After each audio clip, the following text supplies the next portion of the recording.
हरे कृष्णा दोस्तों, मैं आपका दोस्त दीपेंद्र वीरावानी शेयरिंग सेशन के 176वें सेशन में 177वें सेशन में आपका स्वागत करता हूं। और आज का टॉपिक है गीता का अध्याय 1 श्लोक 1। धृतराष्ट्र उवाच धर्मक्षेत्रे कुरुक्षेत्रे मम वेतायुयुत्सव मामका पांडवाश्चैव किम कुर्वत संजय। धृतराष्ट्र ने बोला, हे संजय, धर्मभूमि कुरुक्षेत्र में इकट्ठे हुए युद्ध के इच्छुक मेरे तथा पांडु के पुत्रों ने क्या किया।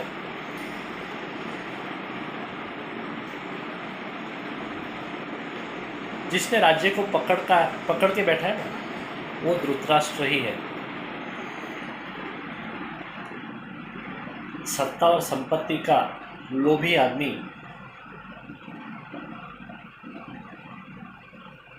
अंधा ही होता है। लोभ है ना, लोभ आदमी को विवेक शून्य बना देता है और उसकी सच और झूठ को परखने की शक्ति कुंठित हो जाती है, यानी कम हो जाती है।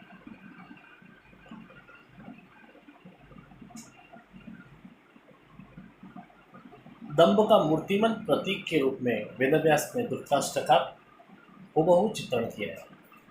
दंभ बोले तो धृतराष्ट्र।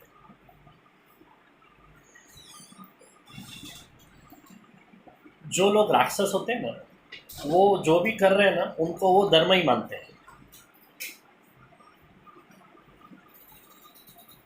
विदुर से सीखा हुआ सद्बोध का उपयोग धृतराष्ट्र अपना पाप का समर्थन करने में ही करता है। जो दुष्ट लोग होते हैं ना, वो अगर वो स्वाध्याय में भी जाते हैं ना, कुछ अच्छा सुनने को जाते हैं ना, तो वहाँ पे भी वो उसकी दुष्टता का समर्थन ढूंढते रहते हैं। वो वहाँ पे श्रोता को नहीं सुनते, खुद को ही सुनते हैं। खुद की बात है वही सुनते हैं, बाकी सब कान बंद कर देते। तो धृतराष्ट्र भी वैसा ही आदमी था।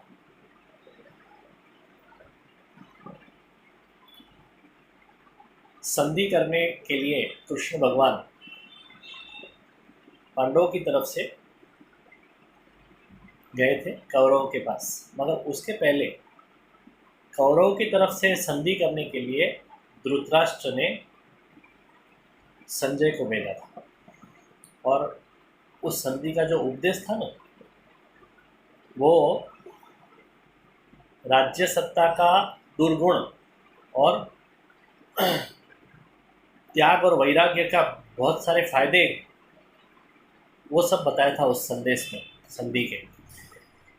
तो अगर कृष्ण वहाँ पे नहीं होते थे तो शायद ये पांडव लोग मान जाते थे, मगर पांडवों का सद्भाग्य कि कृष्ण वहाँ पे थे और उन्होंने ये संदेश पढ़ के संजय को कहा कि संदेश तो बड़ा अच्छा है, उपदेश तो बड़ा अच्छा है इसमें, मगर काका को कहना, यानी कि धृतराष्ट्र को कहना कि जहाँ से ये संदेश आया है ना, तो उसका आचरण की शुरुआत उधर से ही होए तो ज़्यादा अच्छा है।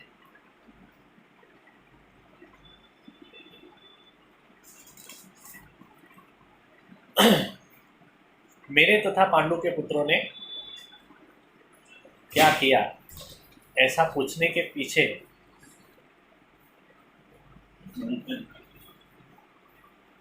इसका उपदेश का असर, धृतराष्ट्र के उपदेश का असर युधिष्ठिर पे क्या पड़ा है, वो इस प्रश्न पूछने के पीछे धृतराष्ट्र का ये इरादा था कि युधिष्ठिर के ऊपर मैंने जो संधि करने के लिए संदेश भेजा था ना, उस पर क्या असर पड़ा। और दूसरा, मामका पांडवा ऐसा बोल के धृतराष्ट्र का यहाँ पे मोह दिखता है अपने पुत्रों के ऊपर। सभी पुत्र मेरे ऐसा बोलने की बजाय मेरे और पांडु के ऐसा बोल के वो मेरे अपने और पांडु के पुत्रों में भेद करता है।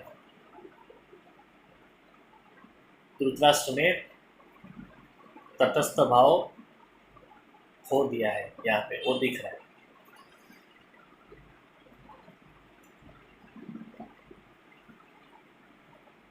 दंभी आस्तिक से निखालस नास्तिक अच्छा है।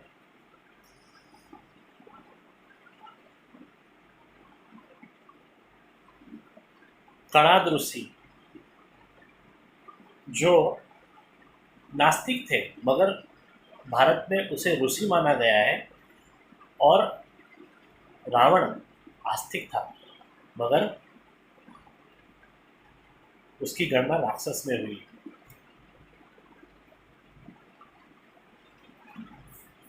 धर्म क्षेत्र में और कार्य क्षेत्र में क्या होना चाहिए उसके बारे में देखते हैं। कार्य क्षेत्र धर्म शून्य नहीं होना चाहिए, यानी विचार शून्य नहीं होना चाहिए।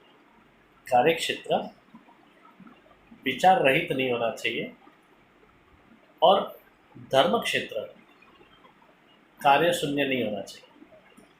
ये विचार गीता में, गीता की ये दृष्टि समझने जैसी है। दोस्तों, तो यहीं पे पहला अध्याय का पहला श्लोक समाप्त होता है। हम हर एक अध्याय के अंत ऐसा करेंगे। वसुदेव सुतं देवं कौसुचाणूरमर्दनं देवकी परमानंदम कृष्णं वंदे जगद्गुरुं। गुरु ब्रह्मा गुरुर्विष्णु गुरुर्देवो महेश्वर गुरु साक्षात् परब्रह्म तस्मै श्री गुरुवे नमः। हरे कृष्ण।